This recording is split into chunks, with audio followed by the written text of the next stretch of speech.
그렇게 알아주시기를 바랍니다. 오늘 우리에게 주시는 하나님의 말씀은 구약성경 에레미야서 7장 1절부터 15절까지의 말씀입니다. 저와 여러분이 한 절씩 교도하고 마지막 절은 합독하도록 하겠습니다. 제가 먼저 봉독합니다. 여호와께로부터 에레미야에게 말씀이 임하니라. 이르시되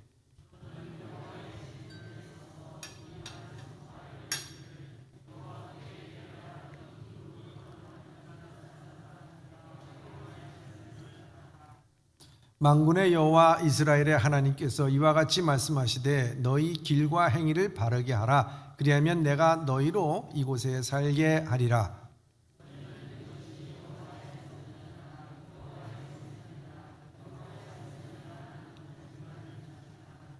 너희가 만일 길과 행위를 참으로 바르게 하여 이웃 사이에 정의를 행하며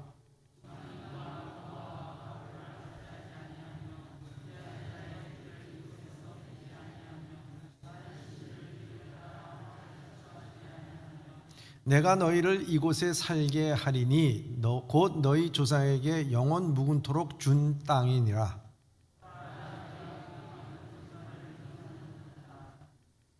너희가 도둑질하며 살인하며 간음하며 거짓 맹세하며 바알에게 분향하며 너희가 알지 못하는 다른 신들을 따르면서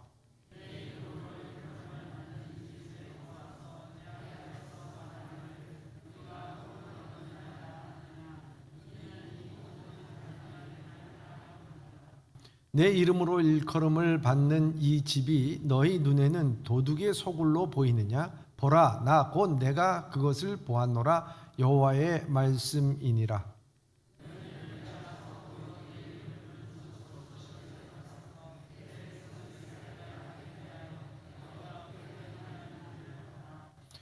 여호와의 말씀이니라. 이제 너희가 그 모든 일을 행하였으며 내가 너희에게 말하되 새벽부터 부지런히 말하여도 듣지 아니하였고 너희를 불러도 대답하지 아니하였느니라.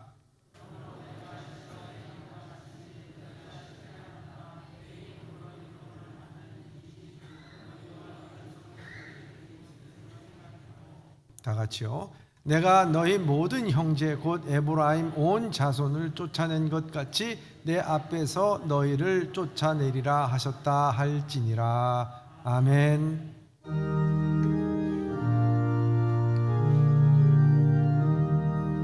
사랑합니다. 감사합니다. 축복합니다. 인사 나누시면서 유튜브에서도요. 사랑합니다. 감사합니다. 축복합니다. 승리하세요. 할렐루야. 저는 오늘 본문의 말씀을 통해서 당신의 영혼은 건강합니까? 라는 제목으로 함께 은혜를 나누고자 합니다. 인디언들은 말을 타고 가다가 가끔씩 서서 뒤를 돌아다 본다고 말합니다. 왜냐하면 정신없이 말을 타다 가다 보면 과연 내 영혼이 따라오는가, 그것을 기다려 주기 위한 거리라고 말합니다. 인생이 살다 보면은 이런 일 저런 일로 인해서 정신없이 살아가게 됩니다. 그랬을 때 내 영혼이 과연 건강한가를 우리는 한번 생각해 봐야 하는 것입니다. 인간은 영적인 동물입니다. 예수님을 믿는다는 것은 영적인 존재, 영적으로 살아가는 것이라는 것입니다. 그렇기 때문에 이 영이 육체를 움직이는 것을 알지 못하고 살아가는 사람들이 많다라는 것입니다. 그래서 영적인 삶을 살아간다는 것을 잊어서는 안 되는 것입니다. 그러므로 영적으로 건강하다는 것은 그 정신도 건강한 것이요, 정신이 건강하다는 것은 그 삶도 건강하다는 것입니다. 그렇기 때문에 당신 영혼이 건강합니까? 라고 질문하는 것은 총체적으로 당신 삶이 건강하냐? 그것을 묻는 것이나 다름이 없습니다. 오늘 본문의 말씀에도 하나님의 말씀이 이 예레미야 선지자에게 임하게 됩니다. 예레미야 선지자는 이스라엘 백성들의 영적인 건강에 대해서 오늘 말씀하고 있는 것입니다. 사실 예레미야 선지자는 남유다에서 40년간 선지자로 활동을 한 선지자입니다.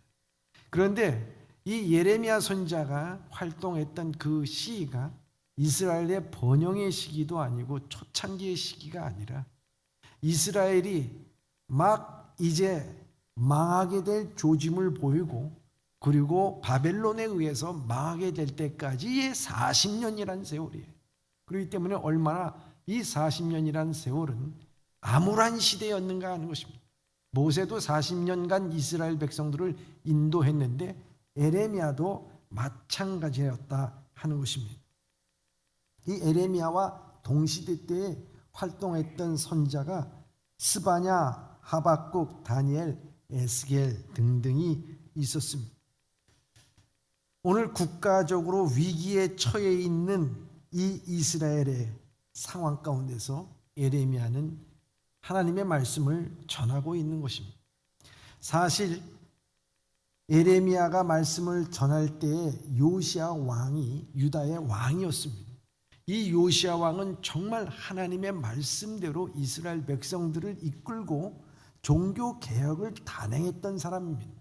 그런데 그가 애국에 맞싸워서 싸우다가 그는 무참하게 무기또에서 죽음을 맞게 되고 그것으로 인해서 애통하는 백성들이 그 후에 유다의 제18대 왕으로서 여호아하스를 세웠지만 애굽이 반대함으로 말미암아 19대 왕으로 여호와김 왕을 세우게 됩니다.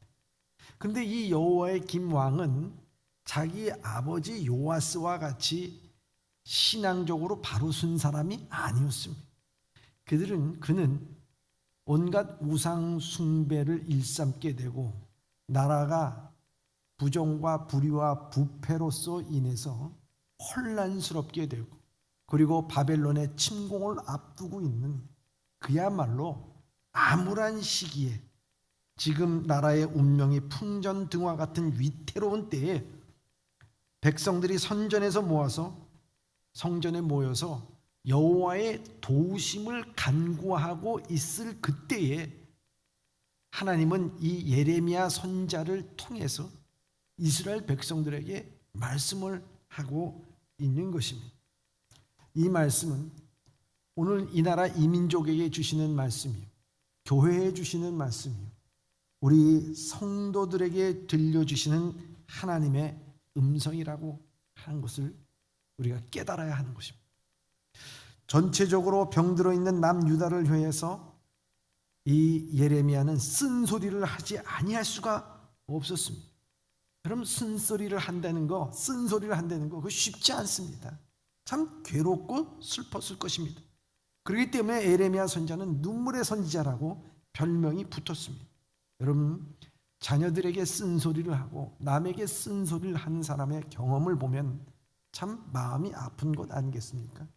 자녀들에게 잔소리하고 쓴소리 했을 때 자녀들이 잘 받아들이면 괜찮지만 듣는 둥 마는 둥 하면서 또 거기에 대해서 반항을 한다면 얼마나 아프겠습니까? 영적으로 쓴소리 할 때 그것을 들으면 영혼이 건강해지지만 이 예레미야의 쓴소리는 자신의 생각에서 나온 것이 아니라 하나님께서 임자하여 주신 말씀인데 그 소리를 듣고 깨달으면 얼마나 좋겠습니까? 그러나 그 소리를 듣고도 깨닫지 못한다고 하면 이 예레미야 선지자의 마음, 아니 하나님의 마음은 너무나도 아플 것이라는 것입니다. 과연 이 예레미야 선지자가 한 쓴소리가 무엇일까 하는 것입니다. 유다 백성들이 하나님을 예배하기 위해서 예루살렘 성전 문으로 들어갔습니다. 하지만 예배의 형식에만 관심이 있을 뿐 아니라 그들은 하나님의 말씀에 귀를 기울이지 않았다는 것입니다. 다시 말해서 영적으로 어두운 이들에게 예레미야 선지자는 이렇게 말씀하고 있습니다. 오늘 1절과 2절의 말씀입니다. 시작. 여호와께로부터 에레미야에게 말씀이 임하니라. 이르시되 너는 여호와의 집 문에 서서 이 말씀을 선포하여 이르기를 여호와께 예배하러 이 문으로 들어가는 유다 사람들아, 여호와의 말씀을 들으라. 아멘. 여호와의 말씀을 들으라고 말씀합니다. 예배를 받으시는 하나님께서는 그들이 예배에 대해서는 관심이 없고 예배 형식에만 몰두했다고 하는 것입니다. 하나님께 기뻐하시는 예배는 하나님의 말씀에 귀를 기울이고 그 말씀을 듣고 그 삶으로 반응을 하는 것입니다. 그런데 그들은 반응을 제대로 하지 못했다고 하는 것은 제대로 듣지 못했다고 하는 것입니다. 그 말씀이 내 영혼을 울리고 내 폐부를 찔르면서 내 삶이 변화되어야 되는데 전혀 그런 일이 없었다고 하는 것입니다. 반응이 없었다는 것입니다. 하나님의 말씀을 듣지 않았다는 것을 말씀하고 있습니다. 요즘 대화하는 것을 보면 우리는 남의 이야기를 들으려고 하질 않아요. 제가 요전에 이제 식당에 가서 식사를 하는데 그 옆 테이블에 한 6분의 중년 여성들이 앉아서 식사를 하고 있었습니다. 6분이 앉아 계시는데 그 식당 전체를 갖다가 새냉과 같처럼 그분들의 이야기 소리로 이 식당이 꽉 찼습니다. 보니까 거기에는 말하는 사람만 있지 듣는 사람이 없는 것 같았어요. 6명 정도인데 상대방의 이야기를 듣는 사람이 없습니다. 한쪽에서는 남편의 흉을 보면은, 한쪽에서는 자식 자랑하고, 한쪽에서는 자기 옷 산 거 자랑하면, 한쪽에서는 여행 가고 싶다는 얘기를 하고. 그런데 보니까 한 분이 조용히 그 얘기를 듣고 있더라. 그래서 저분이 참 얘기를 듣는 사람이구나 봤더니만 그 사람은 핸드폰을 꺼내고 열심히 카톡을 하고 문자를 보내고 네가 무슨 얘기를 하든지 나는 문자한다 하는 식으로 들어주지 아니했던 것을 볼 수 있습니다. 누구도 들어주는 사람이 없는, 그야말로 개그 콘서트에 나오는 아무 말 잔치 같은 그런 모습을 본 것 같았습니다. 여러분, 귀가 없어서가 아닙니다. 청각이 망가져서가 아닙니다. 마음이 없어서입니다. 이미 남의 이야기를 들을 가치가 없다라고 생각하는 것인지, 의미가 없다라고 생각하는 것인지, 이미 마음 깊이 우리는 병들어 있어요. 귀가 막혀 있습니다. 하물며 이스라엘 백성들이 이 성전에 예배하기 위해서 올라왔습니다. 하나님의 말씀을 듣기 위해서 올라왔습니다. 그런데 예레미야 선지자는 여호와의 말씀을 통해서 여호와의 말씀을 들으라고 말씀하고 있어요. 여호와의 말씀을 들으라고 말씀하고 있습니다. 왜냐? 그들이 닫혀 있습니다. 막혀 있습니다. 하나님의 말씀이 그들에게 통하지 않습니다. 응답이 없습니다. 반응이 없습니다. 왜 막혔을까요? 왜 듣지 않을까요? 그 이유에 대해서 예레미야 선지자는 오늘 본문의 말씀 3절에 이렇게 말씀하고 있습니다. 시작. 만군의 여호와 이스라엘의 하나님께서 이와 같이 말씀하시되 너희 길과 행위를 바르게 하라. 그리하면 내가 너희로 이곳에 살게 하리라. 아멘. 너희 길과 행위를 바르게 하라. 바르게 하지 못했다는 거죠. 여러분, 그렇게 하게 되면 그 땅에서 살게 해주겠다, 이 말씀하고 있습니다. 그 땅, 삶의 터전이 된 땅이 뭡니까?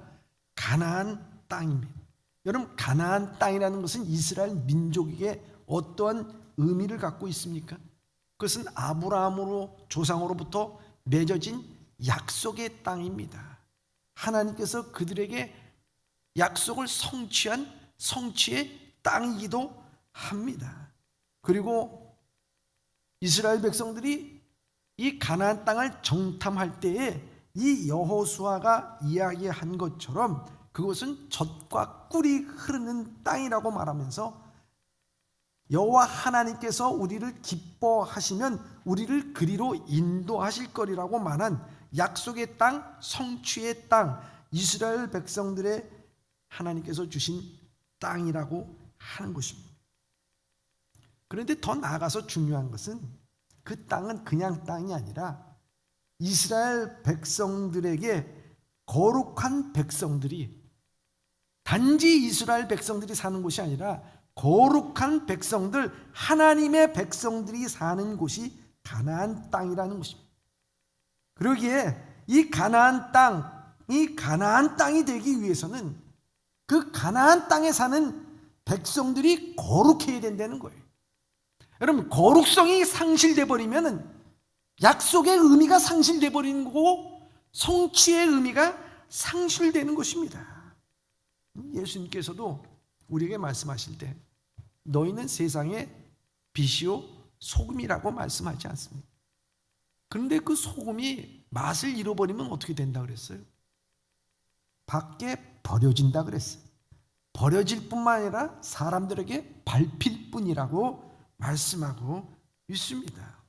다시 말해서요, 소금의 맛은 무엇을 의미합니까? 본질입니다. 본질을 잃어버리면 의미가 없는 거예요. 버려지는 것이에요. 여러분, 이스라엘 백성들이 이 가나안 땅, 약속의 땅에서 그냥 들어가서 사는 게 아니라 거룩한 백성으로 살아가야 되는데 그 거룩한 백성의 거룩성을 상실해버리면 거기서 너희를 쫓아내겠다. 이 가나안 땅에 무슨 의미가 있느냐? 그것을 말씀하고 있는 것입니다. 그렇기 때문에 가나안 땅이 되고 성전이 성전이 되고 성도가 성도가 되는 것은 그 거룩성에 있다고 하는 거예요. 그걸 잃어버리면 의미가 없는 것입니다. 그래서 예레미야 선지자는 4절에 이렇게 말씀하고 있는 것입니다. 시작. 너희는 이것이 여호와의 성전이라, 여호와의 성전이라, 여호와의 성전이라 하는 거짓말을 믿지 말라. 여러분, 여호와의 거룩한 성전을 왜 믿지 말라고 얘기합니까? 그것이 거룩한 성전이 아닙니까? 그렇지 않다는 거예요. 이스라엘 백성들의 중심은요, 예루살렘이에요. 예루살렘의 중심은 예루살렘 성전입니다. 예루살렘 성전의 중심은 바로 지성소, 법궤가 있는 하나님께서 임재하는 장소가 이스라엘의 중심이라고 말할 수가 있습니다. 솔로몬이요, 성전을 건축한 후에 하나님 앞에 기도를 드렸을 때 하나님께서 이스라엘 백성과 이 솔로몬에게 임하여 말씀합니다. 그것이 역대하 7장 16절에 이렇게 되어 있어요. 시작. 이는 내가 이미 이 성전을 택하고 거룩하게 하여 내 이름을 여기에 영원히 있게 하였습니다. 내 눈과 내 마음이 항상 여기에 있으리라. 아멘. 여러분, 이 말씀이 무엇입니까? 하나님의 성전을 건축했어요. 거기가 거룩하게 했어요. 거룩하게 했을 뿐만 아니라 하나님은 이 성전에서 눈으로서 이스라엘 백성들을 지켜보겠다는 거예요. 마음으로 함께 하고 있다는 거예요. 그렇기 때문에 이 성전에 대한 의미는 무엇을 의미하느냐? 하나님이 우리와 함께 하시고 우리를 지켜보신다고 하는 그런 의미가 이 성전에는 있습니다. 그래서 이 말씀이 배경이 돼서 이스라엘 백성들은 역병이나 기근이나 전쟁이나 억울한 일을 당할 때에 이 예루살렘 성전을 찾으면 보호받고 해결받고 회복되는 줄 알고 찾은 것입니다. 예루살렘 성전 자체가 이스라엘 민족을 보호해 주는 걸로 믿고 위기 때마다 이 성전에 모여든 거예요. 예레미야 시대 때도 그래서 모여든 것입니다. 그리고 하나님이 그들을 지켜주실 것이니 하나님이 이 땅에 영원히 거하시라고 생각하고 있었던 것입니다. 이런 배경으로 그 당시 거짓 선지자들은 이것이 여호와의 성전이라, 여호와께서 우리를 지켜주시라, 평안하다 평안하다 라고 얘기했던 것입니다. 마치 우리에게는 성전이 있으니 안심하라는 말입니다. 이 말은 다른 말이 아니라 우리가 성전을 소유하고 있으니, 우리 성전이라는 것을 소유하고 있으니까 이 성전에 들어가면은 마치 부족과 같이 우리를 지켜주고 우리를 보호하실 것이다. 안심하라고 하는 거죠. 여러분, 이건 신앙이 아니지요. 그것은 거짓이고 우상 숭배와 같은 것임을 우리가 알아야 된다는 거예요. 이스라엘 백성들이 영혼을 병들게 만드는 것입니다. 하나님을 마치 부족과 같이, 혹 나를 보호해 주시는 수호신과 같이 나의 소유물로 생각하는 것이 이스라엘 백성들이 그때 당시의 신앙의 의식이었어요. 그러니 병들어간 이스라엘 백성 망할 수밖에 없다고 하는 거예요. 성전을 소유했다라고 하는 것으로 인해서 안전하다? 여러분, 그게 말이 되는 것입니까? 그들은 신앙에 있어서 예배하였지만은 하나님에 대해서 알지 못하고 거룩성을 상실해 버렸기 때문에 성전이라 거짓말하지 말라는 얘기예요.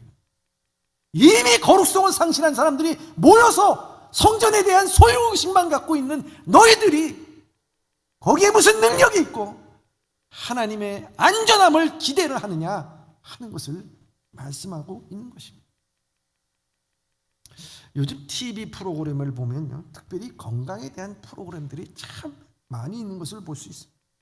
그래서 그 프로그램을 보면 살이 빠지고 간이 좋아지고 눈이 밝아지고 뼈가 튼튼해지고 당이 내려가게 되고 혈압도 내려가게 되고 뭐 이런저런 얘기를 쫙 하면서 공통적인 게 뭐냐면 마지막에 꼭 무슨 쟁반 위에다 감춰놨다가 이것이 비밀입니다 짠 하고 보여주는 게 있어요.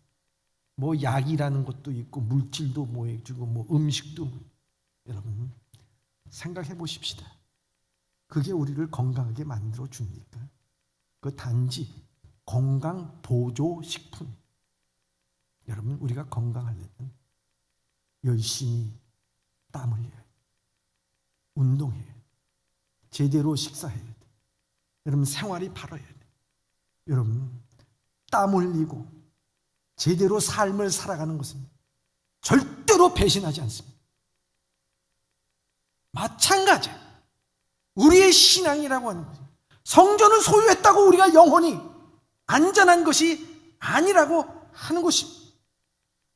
땀이 절대로 배신하지 않는 것처럼 우리의 영혼의 건강도 마찬가지라는 거예요.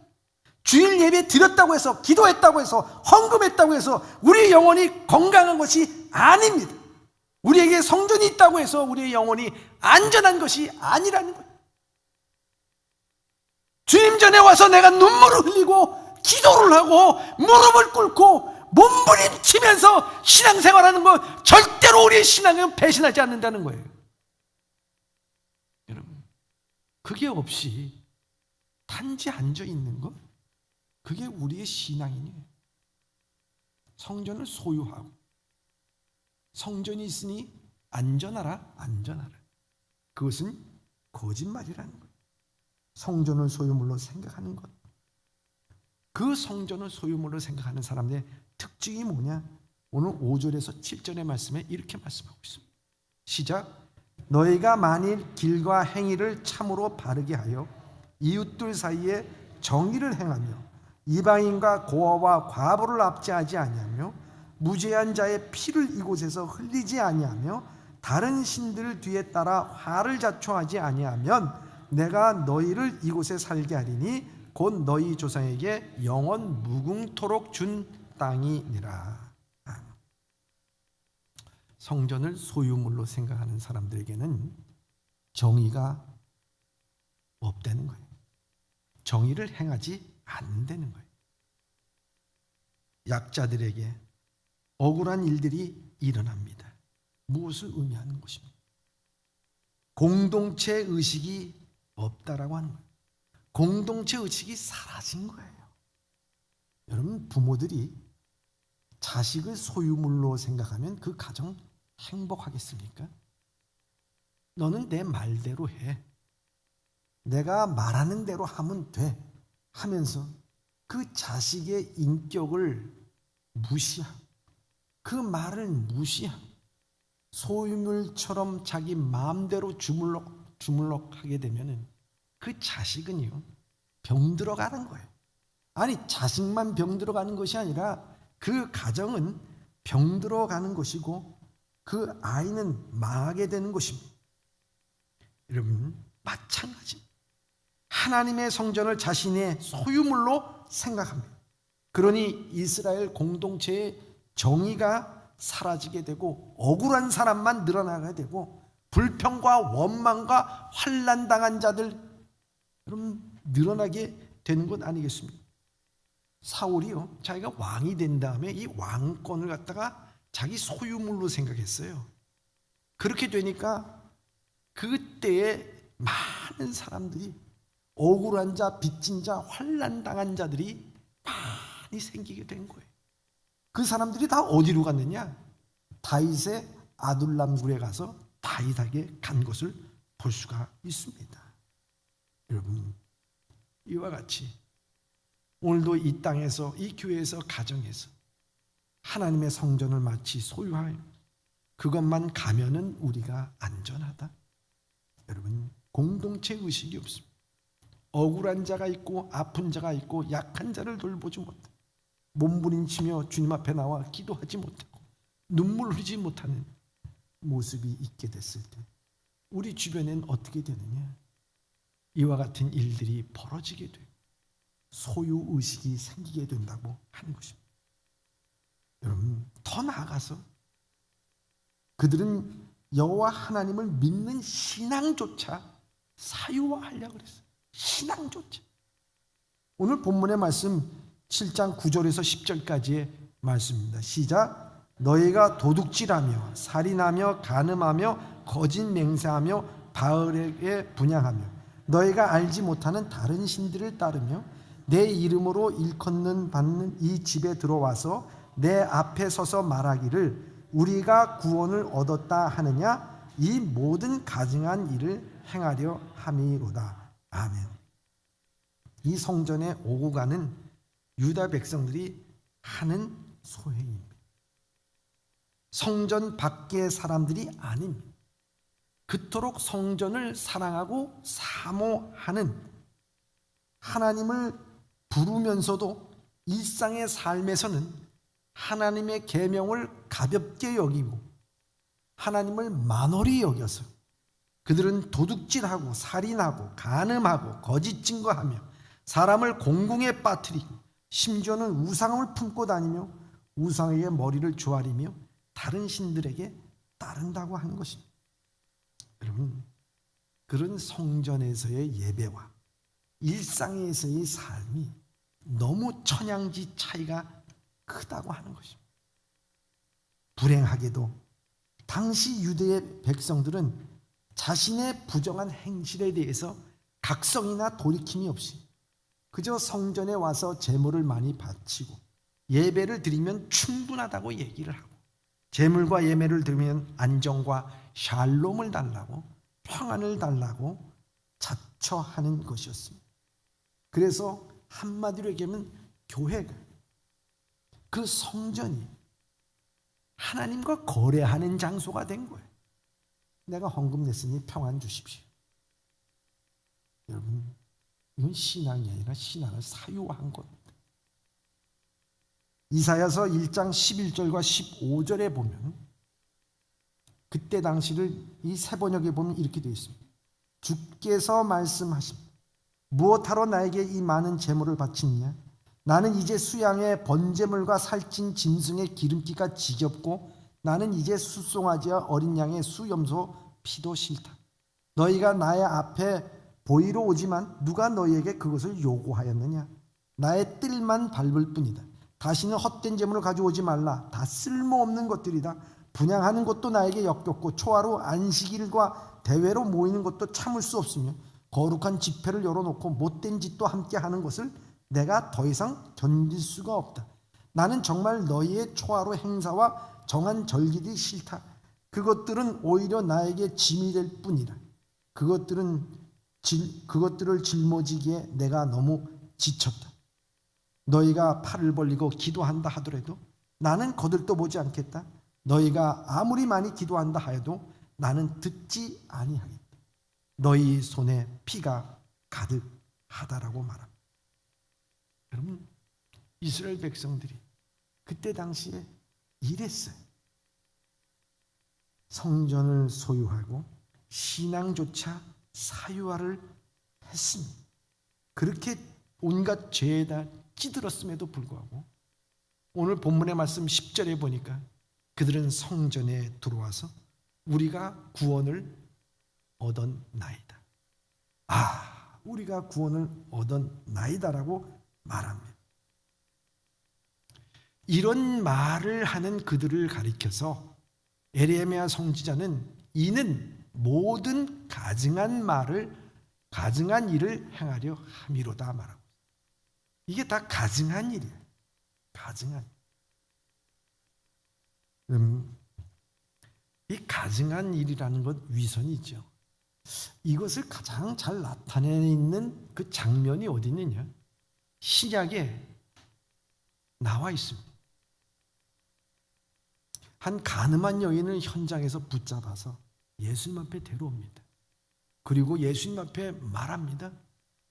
가늠한 여인은 모세의 율법에 의하면 돌로 쳐 죽이라고 그랬는데,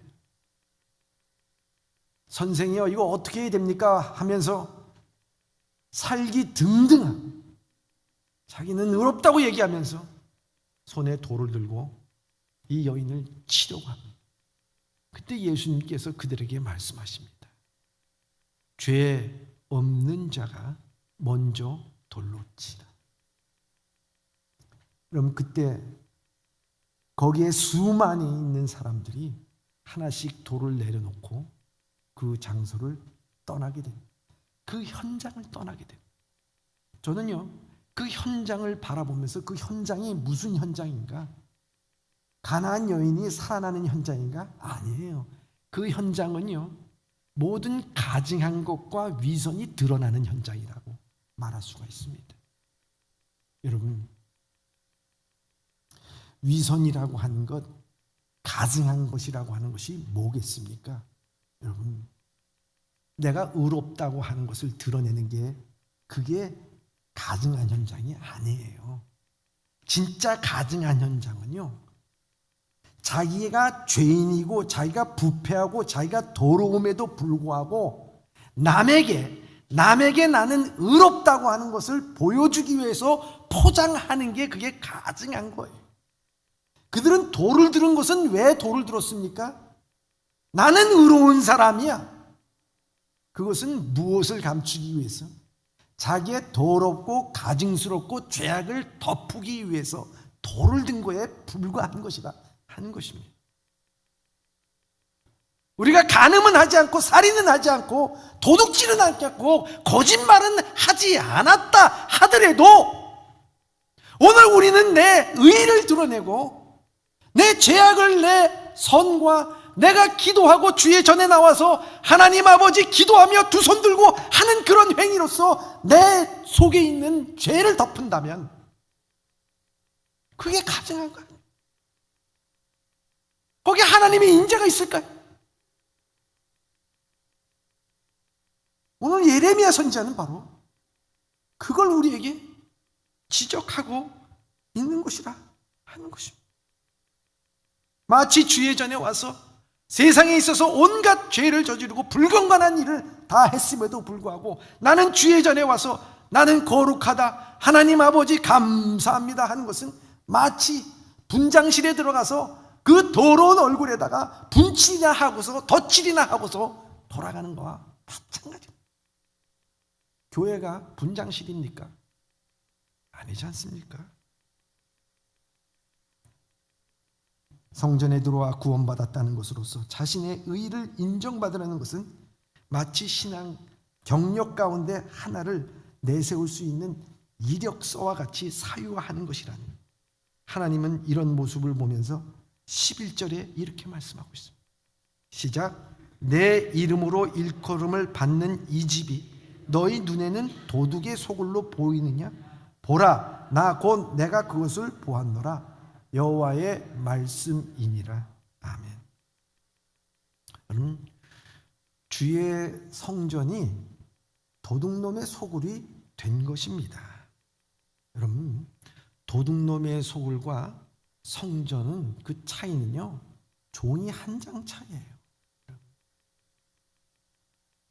수도원과 이 교도소의 차이는요, 종이 한 장 차이에 불과하다는 것입니다. 여러분, 둘 다 사회에서 격리되어 있지 않습니까? 또 들어가면 노동을 해야 되고 배고파는 것을 먹어야만 하는 것입니다. 자유가 없어요. 교도소는 가면 교도소의 수칙을 따라야 되고, 수도원은 수도원의 수칙을 따라야 합니다. 그런데 이 교도소와 수도원의 차이는요, 교도소는 나는 죄인이라고 말하지 않습니다. 난 억울합니다. 내가 잘못한 게 아닙니다. 정말 잘못한 것은 교도소 밖에 저기 있는 사람들이 다 잘못한 거예요. 난 참 억울하게 당한 거라고 얘기합니다. 그러나 수도원은 어떡합니까? 나는 죄인입니다. 참회를 하고 회개를 하고 하나님 앞에 무릎 꿇게 됩니다. 교도소는요, 눈만 뜨면 원망과 시비가 있습니다. 그리고 불평이 있게 됩니다. 근데 수도원은 어떻게 됩니까? 보리빵 하나를 먹더라도 눈을 뜰 때부터 하나님 감사로 시작해서 감사로 끝나는 삶을 살게 되는 것입니다. 여러분, 하나님이 보시기에 교회가 도둑놈이 소굴이 되느냐 아니면 하나님의 성전이 되느냐, 그거는 종이 한 장 차이예요. 주의 전에서 원망과 불평을 하면서 자기의 의의를 드러내면서 교만하고요, 그런 사람들이 득실득실하게 모여있는 곳이라면 그건 도둑놈의 소굴이 되는 것입니다. 그러나 내가 죄인입니다. 들어오면서 무릎 꿇고 눈물을 흘릴 수밖에 없고 하나님 앞에 가슴 치며 기도할 수밖에 없고, 주여, 그러나 나를 불러주심을 감사. 무엇을 하든지 누구와 만나든지 시비와 원망이 아니라 서로들의 손을 잡고 감사할 수 있다면 그것은요, 교도소 아니래도 그건 성전이 되는 거예요. 교도소 아니래도 그건 교회가 되는 거예요. 그러나 그렇지 못하면 아무리 훌륭하게 지은 성전이라 하더라도 그것은 도둑놈의 소굴이 되는 것이라 하는 것입니다. 위선적이며 가증하며 불평과 원망이 있는 곳, 성전이 아니라 도둑놈의 소굴이 되는 것입니다.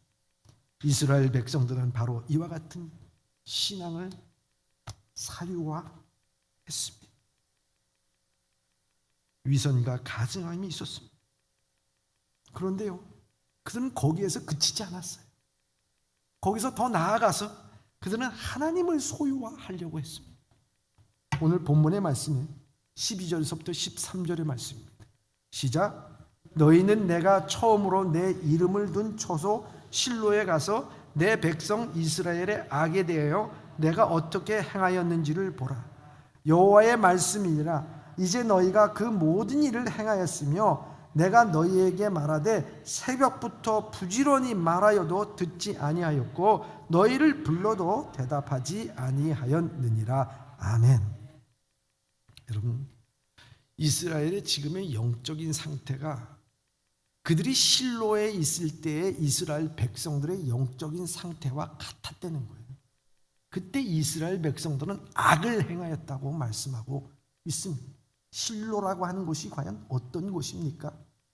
이 실로라고 하는 것이요, 여호수아가 그 가나안 땅을 점령해 나갈 때 그 점령이 끝나고 난 다음에 실로에다가 하나님의 성막을 치고 거기에 법궤를 둔 곳이 실로예요. 다윗이 그 실로에서 예루살렘으로 법궤를 옮길 때까지 300년 동안 법궤가 머물러 있었던 곳이 이 실로예요. 근데 그 실로에서 이스라엘이 행한 악이 뭐냐? 여러분, 사사기에 보면 엘리 제사장이라고 하는 사람이 나오게 됩니다. 가장 암울했던 시기, 영적으로 이상과 말씀이 희미했던 시기, 방황하고 제 갈 길로 각각 갔던 그 시기에 이 이스라엘은 블레셋하고 전쟁을 하게 됩니다. 그렇게 됐을 때 어떻게 됩니까? 블레셋의 첫 번 전쟁에서 지게 됩니다. 패배하게 됩니다. 4,000명이라고 하는 사상자를 냈어요. 그래서 이게 웬일이냐? 우리가 왜 졌느냐? 생각을 하면서 그 원인을 찾는 가운데 그들이 이렇게 말합니다. 이거는 우리에게 법궤가 없었기 때문이다. 법궤가 없기 때문이다. 얘기를 하면서요. 그때 당시 엘리 제사장의 불량자와 같은 그 아들, 2명의 아들이 있어요. 홈리와 비느하스라고.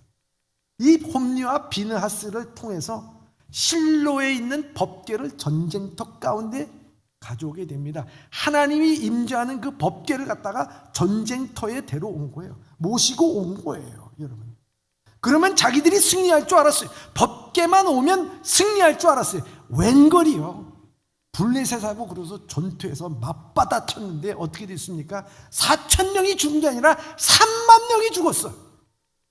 3만 명이 죽은 것뿐만 아니라 그 소식을 들은 엘리 제사장은 의자에 앉아있다가 뒤로 자빠져가지고 목이 부러져서 죽었어요.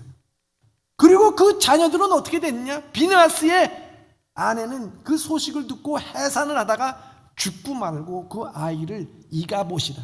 하나님의 영광이 떠났다. 하나님의 영광이 떠난 거예요. 그들의 악 때문에 하나님의 영광이 떠난 거예요. 여러분, 뭘 의미하게 되는 것이냐? 실로의 사건을 한마디로 말하자면 하나님을 소유한 것이나 마찬가지. 아니, 하나님을 우상화한 것입니다. 여러분, 우상화 안 되는 게 뭐예요? 우상이 뭐예요? 우상은 나를 위해서 있는 거예요. 여러분, 내 가정 잘 되고 내 사업 잘 되고 나 건강하자고 하나님 이용하는 게 우상입니다. 여러분, 신앙은 하나님을 위해서 내가 있는 거예요. 하나님이 말씀하시고 하나님의 빚어진 대로 그냥 순종하는 거예요. 고난과 역경이 있어도 순종하고, 내가 감옥소에 가다 한들에도 순종하고, 내가 질병이 걸린다 하더라도 순종하는 게 신앙이에요. 그런데 이들은 그것이 아니었어요. 하나님을 이용했어요. 우상화시켰어요. 그래서 그들은 하나님을 우상한 것입니다. 실로에서 전쟁터에서 이리저리로 끌려다니면서 하나님을 자기 소유물로 삼았던 악을 저지른 것입니다. 성전을 소유물로 생각하고 자신의 신앙을 사유하고 더 나아가서 하나님마저 우상화시키려고 했던 그들의 영혼은 정말 중병이 든 것입니다. 영적으로 병든 사람의 특징을 보면요, 보고 싶은 것만 봐요. 듣고 싶은 것만 듣습니다. 하고 싶은 것만 해요. 믿고 싶은 것만 믿는 거예요. 이게 소유화된 사람의 신앙의 특징이에요. 공동체가 힘들어도 알 바 아니에요. 왜? 내가 보고 싶은 것만 보기 때문에, 내가 듣고 싶은 것만 듣기 때문에. 작은 자가 억울함을 당해도 자신의 죄인됨을 고백이 아닌 자신의 의인됨, 나는 적어도 이렇게 했다, 내가 알아서 내 일 한다, 내가 하고 싶은 것만 한다는 식으로서 신앙은 하나님을 마치 자기 주머니 속의 지갑과 같이 생각되는 거예요. 전쟁에서 이겨보세요. 법궤 필요 없어. 지니까 필요한 거예요. 내가 힘들고 어려울 때 지갑 속에서 뭘 낼 때 꺼내가지고 이 법궤를 사용하듯이 내 주머니 속에 하나님이에요. 소유한 하나님이야. 그게 신앙이겠느냐? 그 병든 사람이지요. 병든 영혼이라고 하는 것입니다. 자기의 편리에 따라 하나님을 찾아다 꺼내 쓰는 이스라엘 백성들이 영혼이 그렇게 병들었습니다. 내 영혼을 점검해 봐야 되는 거예요. 여러분, 29살에 단군교를 창설한 김혜경이라는 분이 계세요. 단군교. 여러분, 이분이 이제 이름은 혜경. 여자가 아닙니다. 남자예요. 박수무당입니다. 진짜 신이 내려서요. 신이 내렸다는 것은 귀신이 내렸다는 거예요. 효염이 있었습니다. 그래서 점도 잘 쳤습니다. 그러던 중에 그는 하나님의 은혜로 예수를 믿고 돌아온 사람. 그래서 그가 쓴 책에 주여 사탄의 왕관을 벗었나이다라는 책을 썼어요. 그리고 후에 더 책을 하나 썼는데 자신과 같이 귀신에 빠져서 점치고 굿하며 남을 속이는 불쌍한 사람들을 예수께로 인도해야 되겠다고 해서 신학교에 가서 목사가 되고 두 번째 책 도사님 목사님이라는 책입니다. 그분이 주여 사탄의 왕관을 벗었나이다. 이 책의 내용을 보면 이런 내용이 있어요. 그가 회개하고 하나님의 은혜로서 새 사람이 되고 그 귀신에 사로잡혀가지고 산다는 게 얼마나 괴로운지 몰라요. 돈을 점쳐가지고 돈 버는 게 아니에요. 그 다 귀신이 쓰라는 대로 쓰는 거예요. 그게 괴로운 거죠. 근데 그것에서 벗어났으니 얼마나 기뻐지고 그러면서 그 큰 교회에서 이제 간증을 하라고 초청받아가지고 가서 간증을 했대는 거예요. 하나님 감사합니다. 더 이상 이 땅에 이와 같이 거짓과 사단의 노예가 되지 않게 하여 주시고 이와 같이 거짓으로 사람을 현혹하지 않게 하여 주시옵소서 하고 간증을 했어요. 간증이 끝난 다음에 어느 권사님 잠깐 좀 차나 한잔 하시지요 하고 부르더래요. 아 그래요. 은혜 받은 얘기를 함께 나누고자 그 찻집의 한 방에 들어갔는데 보니까 거기에 권사님들이 쭉 몇 분이 앉아 계시다. 그 권사님들하고 이제 차를 한잔 하면서 그 권사님이 옆에 조용히 와서 묻더라는 거예요. 제 관상 좀 한번 봐주세요. 어떤 분이 와서 또 얘기합니다. 우리 아들 생일이 몇 월 며칠 몇인데 얘 어떻게 요번에 승진이 되겠습니까? 우리 아들이 결혼하려고 그러는데 이거 궁합이 잘 맞을까요? 그들이 뭘 물었을까요? 그 얘기를 듣는 순간 그 앞에서 무릎 꿇고 눈물이 나오더래요. 주여, 저들이 나를 다시 무당으로 만들려고 그럽니다. 저들이 다시 나를 우상화하려고 합니다. 하나님 아버지, 가슴을 치며 얘기를 이스라엘 백성들이 지금 그런 그 실로에서 했던 것이 뭐냐? 하나님을 우상화해서 있으면 우리가 승리할 거야. 아니 자기네 힘으로 승리하면 법계 필요 없는 거예요. 갖다 쓰는 거예요. 그는 그러면서 회개를 하면서 그 간증을 하는데 이 간증을 하고 나니까 미국에서 전화가 왔더래요. 어떤 분이 전화를 하면서 얘기하기를 당신이 10년 전에 무당 일을 할 때 내가 돈을 다 끌어모아가지고 미국에 가서 사업을 하려고 그러는데 잘 됩니까? 못 됩니까? 그것에 대해서 물어봤을 때 당신이 나에게 벼락 맞은 그 대추나무의 부적을 그려주면서 잘 될 거라고 해가지고 그 부적 갖고 나 미국에 갔어요. 정말 쫄딱 망해가지고 그래서 죽으려고 권총을 들고 나가는 가운데 목사님을 만나서 자기가 회개하고 지금 그 교회의 장로가 됐다고 얘기하면서 그때 부족값 내놔라 그 얘기를 한 게 아니고 당신이 이렇게 하나님 품으로 돌아왔으니 얼마나 감사한가, 얼마나 감사한지 모른다고 그가 고백했다는 것을 얘기하는 것을 볼 수가 있었습니다. 사랑하는 예범의 성도 여러분, 여러분들의 영혼은 건강합니까? 내가 보고 싶은 것만 보고 듣고 싶은 것만 듣고 하고 싶은 것만 하고 믿고 싶은 것만 믿지 않습니까? 맛을 잃어버린 직분자는 아닙니까? 맛을 잃어버린 성도는 아닙니까? 소금이 맛을 잃지 않듯이 우리를 죄에서 불러주신 주님의 은혜를 잊지 말아야 할 것입니다. 성도가 되고 교회가 교회되기 위해서 주님의 말씀에 귀를 기울이고 그것에 반응하며 나를 고치며 땀 흘리고 수고하고 눈물을 흘리며 몸부림칠 때 그것은 결코 우리의 신앙과 믿음을 배반하지 않을 줄 믿습니다.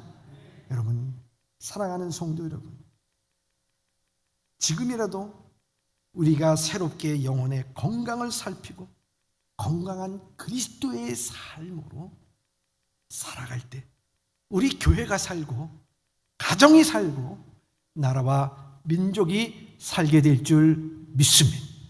이와 같은 신앙으로 승리할 수 있는 날마다 여러분들의 영혼의 건강을 체크업하면서 승리할 수 있는 우리 예범의 성들이 다 되시길 주님의 이름으로 축원합니다. 기도하겠습니다. 사랑의 하나님,